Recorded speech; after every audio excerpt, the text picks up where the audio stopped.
As sports fans, we get very tired of a team or player being at the very top for a long time. We always root for the up-and-coming team. We want someone to be better than LeBron. We wanted anyone to beat the Warriors, but more than anything, almost every team outside of the Patriots fans were so sick of them being in the Super Bowl year in and year out. They got halfway what they wished for because it was the Buccaneers who won the Super Bowl, but it was Tom Brady at the helm. And it doesn't look like they're going anywhere next season either. They returned all of their starters somehow. But unfortunately for NFL fans, I think the Patriots had an amazing, uncharacteristic offseason, which is going to put them right back into contention. In today's video, we're going to cover the moves that the Patriots made in the offseason and in the draft, and why I think they're going to be dark horse contenders this year. Last season, nothing went right for the Patriots. They had the most opt-outs due to COVID than any other team in the NFL. They didn't make moves to replace or fix their obvious receiver problem. They had first-year starter Cam Newton thrown into this hot fire with no OTAs, no training camp, no preseason. He also contracted COVID halfway throughout the season, which obviously affected his play. So looking at last year, we need to look at the things they did well regardless of the situation they were in. Without Dante Hightower and Patrick Chung, they were still able to have the 7th best defense in the entire league. This shows the brilliance of Coach Belichick, who was way overachieving for the defense he was sending out there. And I feel like I'm one of the only people that will stand up and say that Cam actually had a good season last year.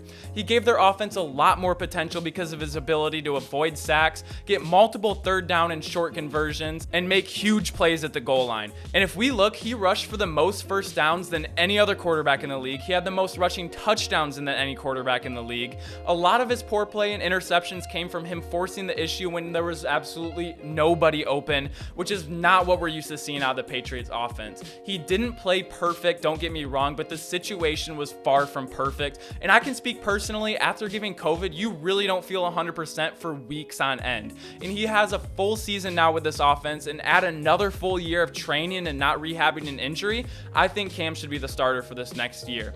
Now let's look at the offseason moves, and as I mentioned, being very uncharacteristic because Bill and the Pats are known for being very conservative, not spending any money, and getting players that just didn't work on other teams, and always moving back in the draft. The narrative that really must have shaken up Bill was that Tom made Bill Belichick because they did everything different this year. So let's go over their aggressive offseason and see who they got in order of importance. So first of all, with no money spent, they got the leader of their defense back, Dante Hightower. But they also went out and got Matthew Judon from the Ravens, a huge signing. He's an explosive edge rusher who is either getting after the quarterback or just causing havoc on that side of the ball. They also brought back Kyle Van Noy, who's a leader anywhere he goes, and he was a very solid player for the Patriots and really shined with his 1 year on the Dolphins. So I was shocked to see the Dolphins let him go, but a huge pickup for the Patriots. And sticking on the defensive side of the ball, they also got Henry Anderson from the Jets, who's just going to improve their defensive line. Going to the offensive side of the ball, New England loves their tight ends because they're so dynamic in heavy run sets,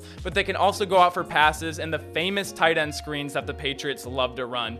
And oh boy, did they find the two perfect tight ends. They got Hunter Henry and Jonnu Smith, arguably two top 10 tight ends in the entire league. Hunter Henry is going to find an open zone no matter what coverage the defense is in. He is very crisp with his routes and a big body to box out the corners and safeties. He has very soft hands and can move a little bit in space too. He ran a 4.68 40, which is great for a tight end of his size. And Jonnu Smith was an absolutely perfect pickup for them. A speedy, big-bodied tight end who is a matchup nightmare. A huge red zone threat, so between him, Hunter Henry, and Cam Newton, I see a lot of Patriots possessions that are going to be ending with 7 points instead of 3, which we all know is the main difference of winning and losing games. They also got Trent Brown, a Pro Bowl tackle, to return to New England, and they also got some weapons at the receiver position to pair with N'Keal Harry and Nelson Aguilar and Kendrick Bourne. I'm not going to go on and rave how either of these guys are going to make the biggest impact or difference to this team, but they are improvements from what they had last year, so we're just going to leave it at that. So after I look at the draft and see what the Patriots did, they did exactly what they needed to. They didn't trade up like a lot of people thought they would, but they stayed at 15 and got their quarterback of the future, the second coming apparently of Tom Brady, an accurate, non-athletic, but very good feet in the pocket quarterback. And I say of the future because I think Cam deserves and has earned the starting quarterback position this season. All of their offseason moves don't indicate rebuild, but it indicates a win now situation. And right now, Cam Newton is the better quarterback. Halfway through this season, I could look like a complete idiot for saying this, but I think he did a great job for the shit show he was thrown into the situation last year. Besides Mac Jones, they mainly picked defense. They traded up 8 spots to steal Christian Barmore out of Alabama, who's a freak defensive tackle. I thought was a first-round talent for sure. In the 3rd round, a classic Patriots steal, grabbing an insanely talented guy with off-the-field issues in Ronnie Perkins. And the last pick I'll go over is running back out of Oklahoma, who is big and as physical as running back comes, and to me, freakishly looks similar to LeGarrette Blount. So why do they have such an aggressive offseason? And it's to me because they needed to. Going 7-9 to a Patriots fan is about the same to them as going 0-16. It's just not acceptable. Bill went out and filled all the holes they had. They're going to have another great defense, massive upgrades at linebacker in the defensive line. They went out and got Cam Newton weapons that still fit within their schemes that have been working for so long. And just to mention, Nelson Aguilar may have suspect hands, but he will run by you and make contested catches. The 2 tight end signings were massive. The offensive line got better. I think Cam Newton is going to have a much better year than he did last year.